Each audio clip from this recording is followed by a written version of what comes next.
Kepala Bidang Hubungan Masyarakat Kombes Pol Endra Zulpan mengatakan, anggota DPR dari PDI Perjuangan Arteria Dahlan tak bisa dipidana atas laporan karena menghina masyarakat Sunda saat rapat kerja Komisi 3 DPR RI dengan Kejaksaan Agung. Ia mengatakan berdasarkan hasil penyidikan oleh kepolisian, ahli bahasa, dan ahli hukum, anggota Dewan dilindungi atas UU MPR, DPR, dan DPRD, MD3, yang berlaku, sebab memiliki hak imunitas.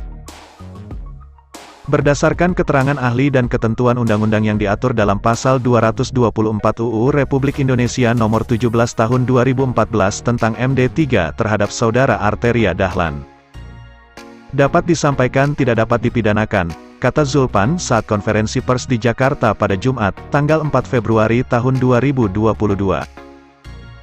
Ia menjelaskan, Pasal 224 dalam ayat 1 itu menjadi dasar yang tidak bisa memidanakan anggota DPR karena hak dan kewenangan konstitusionalnya. Sehingga pernyataan, pertanyaan dan atau pendapat yang dilontarkan tidak bisa diperkarakan di pengadilan. Anggota DPR tidak dapat dituntut di depan pengadilan karena pernyataan dan atau pendapat yang dikemukakannya baik secara lisan maupun tertulis di dalam rapat DPR ataupun di luar rapat DPR yang berkaitan dengan fungsi serta wewenang dan tugas DPR. Bunyi Pasal 224 ayat 1.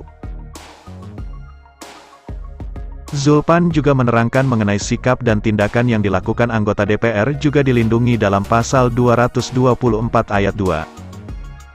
Apa yang dilakukan di dalam atau di luar anggota DPR yang semata-mata karena hak konstitusionalnya, maka tidak dapat dipidanakan juga.